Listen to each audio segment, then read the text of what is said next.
Everyone, welcome back to my channel. मैं हूं पूजा सेतिया। हमारा चैप्टर जो हम कर रहे हैं death of partner T.S.. Grewal की बुक से इलिस्ट्रेशन कर रहे हैं। आज हम जो एग्जांपल करेंगे 7 और 8 एक साथ करेंगे। जैसे हमने लास्ट लेक्चर में हमने 5 और 6 दोनों एक साथ कराए थे, ऐसे ही आज 7 और 8 भी दोनों एक साथ कराएंगे। दोनों क्वेश्चन मैं साथ में ही रीड करूँगी। दोनों जस्ट एक दूसरे के अपोजिट हैं, इसीलिए दोनों एक साथ में कराए जाएंगे। आप क्वेश्चन स्क्रीन पर देखिए, मैं रीड कर रही हूँ। Ram, Manohar and Param were partners in a firm. Param died on 29 February 2024.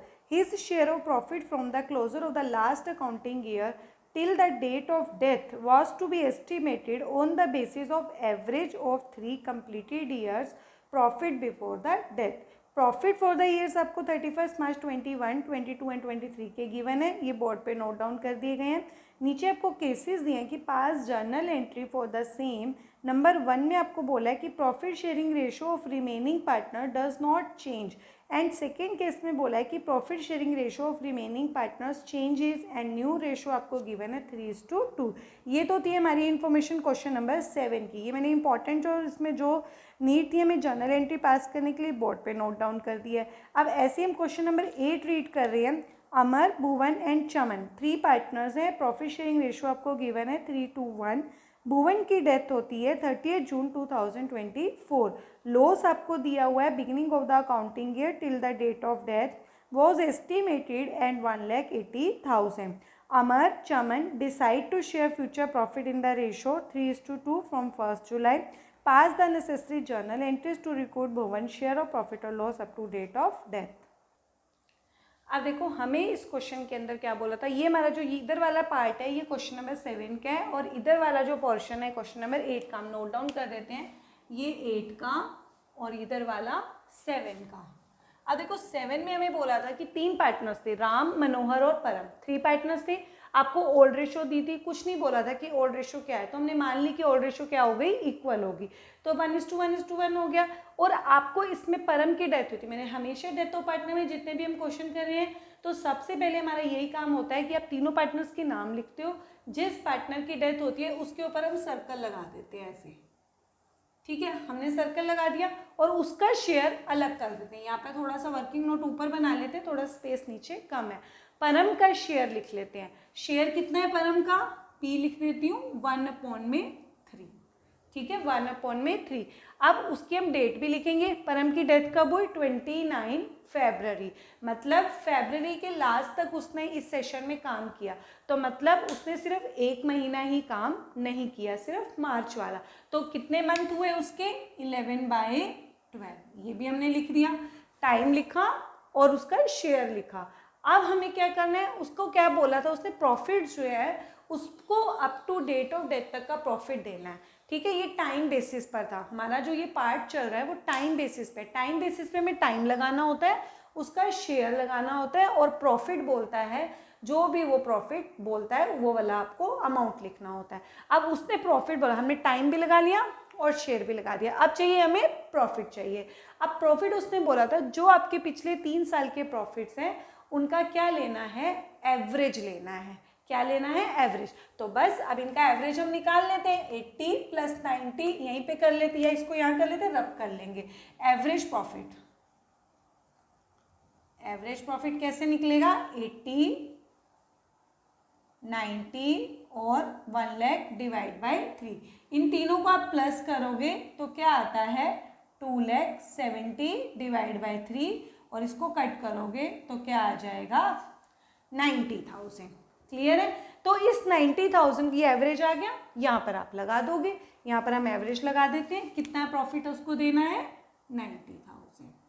अब इसको कैलकुलेट करेंगे, इसको कैलकुलेट करेंगे, उसको प्रॉफिट दे देंगे। अब इसको कट करेंगे, 3 × 3, 3 × 9, 90 और इसको करोगे तो आपका जो आ रहा है वो 27,500 आ रहा है। ये इसका प्रॉफिट आ गया परम का। अब हमें 2 केसेस दिए थे। पहला केस उन्होंने बोला था कि जो बच गए पार्टनर जैसे राम और मनोहर, उनकी रेशो सेम रहेगी, मतलब उन्होंने रेशो को चेंज नहीं किया। तो जैसे हमने क्वेश्चन नंबर 5 किया था सेम वैसे कि आपको क्या देना है, ये क्या आया है, इनका प्रॉफिट आया। क्या आया, प्रॉफिट। प्रॉफिट का बैलेंस पता होना चाहिए। प्रॉफिट का बैलेंस क्या होता है? क्या होता है? क्रेडिट होता है। तो जब आप इसको दोगे, अगर पार्टनर्स रेशो को चेंज नहीं करते हैं तो बस जो आपको प्रॉफिट का बैलेंस पता होना चाहिए, जर्नल एंट्री में वो क्या हो जाता है? जस्ट अपोजिट हो जाता है। तो पहली एंट्री क्या हो जाएगी? प्रॉफिट क्रेडिट है तो ये जर्नल एंट्री में क्या हो जाएगा? डेबिट हो जाएगा। तो हमारी एंट्री बनेगी, यहाँ पहले डेट डाल देते हैं। डेट क्या है? 2024 और 29 फरवरी। तो पहली एंट्री क्या हो रही है? क्रेडिट है तो ये क्या हो जाएगा? डेबिट हो जाएगा। तो एंट्री बन जाएगी profit and loss suspense account debit. To किसको देना है आपको? परम को। तो टू परम कैपिटल अकाउंट। कितना आ गया? 27,500। ये तो हो गई हमारी फर्स्ट केस की एंट्री। यहां नरेशन लिख देते हैं, प्रॉफिट ट्रांसफर्ड इन डिसीज पार्टनर कैपिटल अकाउंट। ये हमारा हो गया फर्स्ट केस की एंट्री हो गई। ठीक है, अब मैं पहले इसको रब करते हैं। अब दूसरा जो केस है, दूसरे केस में इन्होंने बोला था, इसको पहले रब करते हैं। दूसरे केस में उन्होंने जो बोला था कि उसमें उन्होंने बोला था कि उसकी जो रेशो हो गई है वो चेंज हो गई है। वो थोड़ा सा और बड़ा कर देते हैं क्योंकि हमें एक एंट्री और बनानी है। दूसरे केस में उन्होंने बोला था कि इन दोनों पार्टनर जो बच गए, राम और मनोहर, इनकी रेशो क्या हो गई? चेंज हो गई। इन्होंने न्यू रेशो क्या हो गई? 3:2। देखो अब याद रखते हैं, आपको मैं यहाँ पे नोट डाउन कराऊंगी, आपको नोट डाउन करना। जब भी नए पार्टनर्स जो बच जाते हैं वो होते हैं नए पार्टनर्स, अगर वो रेशो चेंज कर लेते हैं और प्रॉफिट है, आपको क्या करना है? जिस पार्टनर की डेथ हुई है उसको आपको up to date of death तक का प्रॉफिट देना है। तो अगर रेशो चेंज नहीं होती तो हमारी ये वाली एंट्री होगी। आपको प्रॉफिट का बैलेंस पता होना चाहिए तो वो उल्टा हो जाता है, अगर लॉस है तो वो भी उल्टा हो जाएगा, जैसे हमने 5 और 6 क्वेश्चन किया था। बट अगर रेशो क्या हो जाती है? चेंज हो जाती है। तो हमें सेम कैसी एंट्री करनी है जो हमने एग्जाम्पल नंबर 1 में की थी, गुडविल की एंट्री। कौन सी एंट्री करी थी? गुडविल की एंट्री। गुडविल में मैंने आपको बताया था चाहे रिटायरमेंट हो चाहे वो डेथ हो, दोनों ही पार्ट चैप्टर्स में गुडविल का एक वर्ड याद रखना है आपको। क्या वर्ड याद रखना है? मैंने बताया था, मैं फिर से लिख रही हूं, remaining to retiring. Remaining to retiring, ये किसकी? ये गुडविल की एंट्री होती है। ठीक है, गुडविल क्या होता है? पॉजिटिव होता है। तो आपको इसमें remaining to retiring word use करना है। आप सेम प्रॉफिट के केस में भी, किसके केस में? प्रॉफिट के केस में भी सेम आपको ऐसी एंट्री करनी है जैसे आप गुडविल की एंट्री करते हो। किस केस में? प्रॉफिट के केस में, रिमेनिंग टू रिटायरिंग। गुडविल में हमने कौन सी रेशो यूज करी थी? Gaining ratio. यहाँ पर भी आपको कौन सी रेशो यूज करनी है? मैं भी रब कर दूंगी, आप नोट डाउन कर लो। हमें कौन सी रेशो यूज करनी है? गेनिंग रेशो यूज करनी है। क्लियर? सबसे पहले हम एंट्री पास कर लेते हैं, फिर हम गेनिंग रेशो यूज करेंगे। अब पहले एंट्री क्या बन जाएगी? परम चला गया, रिमेनिंग कौन रह गए? राम और मनोहर। तो हमारी एंट्री बन जाएगी Ram capital account debit, Manohar capital account debit. ये कौन हो गए? Remaining partner. To retiring, retiring का मतलब अगर रिटायर वाला चैप्टर है तो रिटायरिंग वर्ड लगा लो, और अगर डेथ हो रही है तो उसी पार्टनर का नाम आ जाएगा जिस पार्टनर की डेथ हो रही है। किसकी डेथ हो रही है? परम की। तो एंट्री बन जाएगी टू परम कैपिटल अकाउंट। इसमें हम दे देंगे profit transferred in gaining ratio. कौन सी रेशो यूज आपको करनी है? Gaining ratio. किसका प्रॉफिट देना है आपको?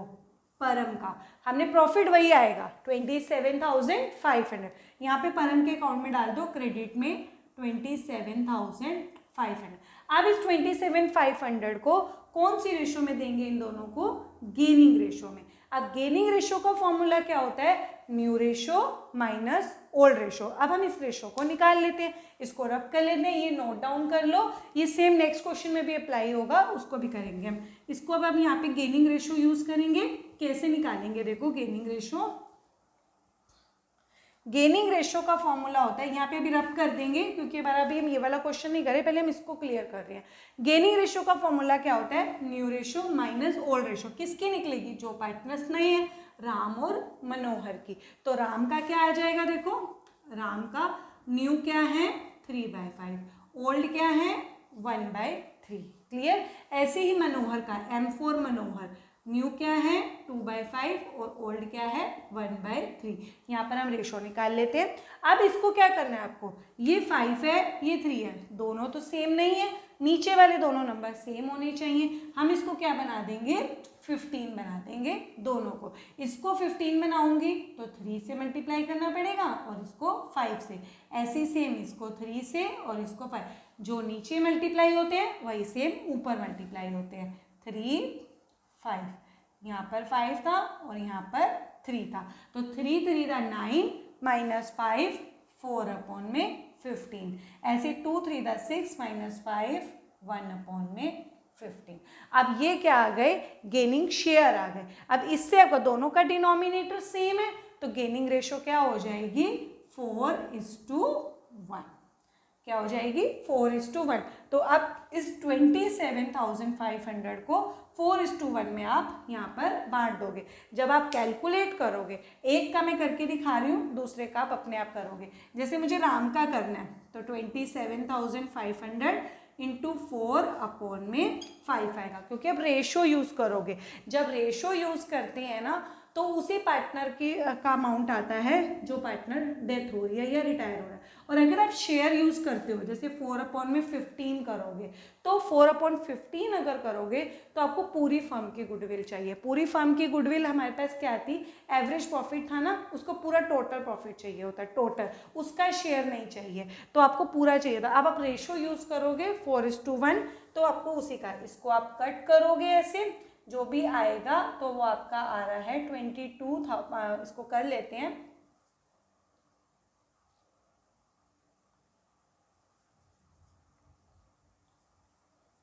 $22,000। तो राम का कितना आ गया? 22,000 और इसका कितना आ जाएगा? 5,500। तो ऑटोमेटिक आप इसमें से इसको माइनस कर दोगे तो ये आ जाएगा। ये हमारा क्वेश्चन नंबर 7 यहाँ पर कंप्लीट होता है। ये आपको जो है आपकी बुक के अंदर आपको 3 एंट्रीज दी हुई, टोटल 4 एंट्रीज बना के दी हुई है। पहली एंट्री तो ये वाली है सेम, नेक्स्ट 2 एंट्रीज जो है उसके आगे आपको ऑल्टरनेटिव लिखा है, तो आपको ऑल्टरनेटिव वाला करना है। आपको बस यही ध्यान रखना है, अगर न्यू जो बच जाते हैं पार्टनर रेशो चेंज करते हैं तो हमें क्या वर्ड यूज़ करना है? रिमेनिंग टू रिटायरिंग करके एंट्री पास करनी है। ये एंट्री एकदम एग्जैक्ट जाएगी। अब देखो हमें इस क्वेश्चन, अब हम करेंगे क्वेश्चन नंबर 8 करेंगे। इस क्वेश्चन के अंदर भी ये जस्ट इसका अपोजिट है और इसमें एक अच्छी चीज़, नई चीज़ है। देखो इसमें क्या हुआ है? अमर, भुवन और चमन 3 पार्टनर्स है। 3 पार्टनर्स में इसकी डेथ किसकी हुई है? भुवन की। तो हमने सबसे पहले इसके ऊपर क्या लगा लिया? सर्कल लगा लिया। जब सर्कल लगाते हैं तो सबसे पहले हम क्या करते हैं? उसका शेयर लिखते हैं। तो भुवन का शेयर कितना है? 2/6 शेयर लिखा। उसके बाद हम क्या लगाते हैं? टाइम लगाते हैं। बट इस क्वेश्चन के अंदर जब हमने क्वेश्चन रीड किया था, ये जो लॉस दिया हुआ था ना आपको, ये लॉस आपको up to date of death, उसकी जिस डेट पे उसकी डेथ हुई है 30 जून, उस डेट तक का ही आपको, मतलब अप्रैल, मई, जून, ये आपको 3 मंथ्स का ही आपको लॉस दिया हुआ है। क्या दिया हुआ है? 3 मंथ्स का। पहले इसमें हम क्या करते हैं? देखो पहले हमने इसमें क्या किया था? पहले हमने उसका शेयर लगाया, फिर हमने क्या करा? टाइम लगाया। लेकिन हम यहाँ पर शेयर लगाएंगे बट उसका टाइम, जो अब टाइम है मतलब 3 मंथ्स, ये नहीं लगाएंगे। क्यों? क्योंकि आपको उसकी डेट तक का ही आपको निकाल के दिया। टाइम तब लगाते हैं जब आपको पूरे साल का दिया होता है, या फिर आपको बोलता है कि पिछले एवरेज लेना है, एवरेज निकाल के करना है, या पिछले साल का प्रॉफिट या लॉस है तो उसमें करना है, लेकिन आपको पहले ही उस डेट तक का दिया तो हम टाइम क्यों लगाएंगे, इसलिए टाइम यहाँ पर वैल्यू नहीं देंगे। उसके बाद हम क्या लगाते हैं, प्रॉफिट या फिर लॉस जो आपको दिया हुआ है 1,80,000। तो सबसे पहले हम इसी को कैलकुलेट कर लेंगे। ये समझ आ गया कि अभी टाइम क्यों नहीं लगाया, तो अब इसको कट कर देती है, 6 3 18, तो इसका जो आ गया लॉस आ गया वो क्या है 60। ये क्या था, लॉस था। उसी पार्टनर का लॉस आ गया, उसको कितना मिलेगा 60,000। अब इस क्वेश्चन के अंदर भी जो बच गए थे पार्टनर, उन्होंने भी रेशो क्या कर ली थी, चेंज कर ली थी। अब एक चीज आप नोट डाउन करो यहाँ पे, बाद में मैं रब कर दूंगी। देखो, जब प्रॉफिट हो या फिर लॉस हो, और जब डेथ ऑफ पार्टनर में रेशो चेंज कर लेते हैं पार्टनर्स, रेशो क्या कर ली, चेंज कर ली। रेशो जब चेंज कर लेते हैं, प्रॉफिट के केस में आपको क्या वर्ड याद करना है, रिमेनिंग टू रिटायरिंग। क्लियर, क्या वर्ड याद रखना है, रिमेनिंग टू रिटायरिंग। देखो अब लॉस क्या है, जस्ट इसका ऑपोजिट है, तो एंट्री भी क्या हो जाएगी, जस्ट ऑपोजिट हो जाएगी। ये रिमेनिंग टू रिटायरिंग था, तो ये क्या हो जाएगा, रिटायरिंग टू रिमेनिंग हो जाएगा। रेशो दोनों ही केस में आपकी कौन सी यूज होगी, गेनिंग रेशो। कौन सी यूज होगी, गेनिंग रेशो। तो अब हमारा क्या है, इस क्वेश्चन के अंदर लॉस था और इस क्वेश्चन के अंदर क्या था, प्रॉफिट था, तभी मैंने ये दोनों क्वेश्चन क्या करे हैं, साथ में कराया। अब लॉस है इस क्वेश्चन में, तो एंट्री क्या बनेगी, रिमेनिंग, रिटायरिंग टू रिमेनिंग, क्योंकि रेशो चेंज कर दी गई है। अगर रेशो चेंज ना होती तो नॉर्मल एंट्री होती कि लॉस क्या होता है, डेबिट होता है, जब उसकी एंट्री करेंगे तो वो क्रेडिट। जैसे क्वेश्चन नंबर 5 और 6 किया था। अब रिटायरिंग टू रिमेनिंग, रिटायर कौन हो रहा है, भुवन, तो एंट्री हमारी बन जाएगी भुवन कैपिटल अकाउंट डेबिट। ये रिटायर हो गया, मतलब रिटायरिंग का मतलब जिस पार्टनर की डेथ हो रही है। रिमेनिंग कौन है, अमर और चमन, तो टू अमर कैपिटल अकाउंट और टू चमन कैपिटल अकाउंट। यहाँ पे नरेशन लिख देते हैं, यहाँ डेट भी डाल दो 2024 30 जून। यहाँ पे एंट्री कर देते हैं, loss transferred in gaining ratio. अब क्या है, ये भुवन है, भुवन क्या हो रहा है, जो जा रहा है, उसका तो हमने निकाल ही लिया 60,000, यहाँ पर हम डाल देते हैं 60,000। अभी 60,000 को कौन सी रेशो में देना है हमें, गेनिंग रेशो में। तो गेनिंग रेशो हम कैलकुलेट करेंगे, पहले इसको रब कर लेते हैं, ये नोट डाउन करना था, कर लेना। गेनिंग रेशो वही फॉर्मूला, न्यू माइनस ओल्ड। किसको देना है, अमर को और चमन को, तो अमर का निकालते हैं पहले, अमर और चमन। न्यू क्या है 3/5 और इसका है 2/5। ओल्ड क्या है इसका 3/6 और इसका है 1/6। तो बस 5 और 6 दोनों सेम नहीं है, इसको 30 बना लेंगे। ये 6 ये 6, 5 5 6 6 5 5, तो बस 30 बनाया। 3 6 18 माइनस 15 3/30 और इसका आएगा 2 6 18 माइनस 5 18 माइनस 5 2 6 12 माइनस 5 7/30। तो रेशो आ गई 3:7। तो बस इसको 3:7 में आप इसको क्या कर दोगे, डिवाइड कर देंगे, तो एंट्री आ जाएगी। इसको 10 से डिवाइड करेंगे तो यहाँ पर आ जाएगा 18,000 और यहाँ पर आ जाएगा 7 6 42। ये हमारी एंट्री हो गई क्वेश्चन नंबर 8 की। क्लियर हो गया। अगर आपको कुछ भी समझ नहीं आए तो बस आपको यही ध्यान रखना है कि आपको गुडविल जैसे एंट्री करनी है, रिमेनिंग टू रिटायरिंग किस केस में, प्रॉफिट के केस में। अगर आपका प्रॉफिट होता है तो रिमेनिंग टू रिटायरिंग और लॉस होता है तो जस्ट एंट्री अपोजिट हो जाती है जब रेशो चेंज हो जाती है। अगर आपको कुछ नहीं क्लियर होता है तो कमेंट सेक्शन में छोड़ देना, आपको उसका रिप्लाई कर देंगे। Thank you.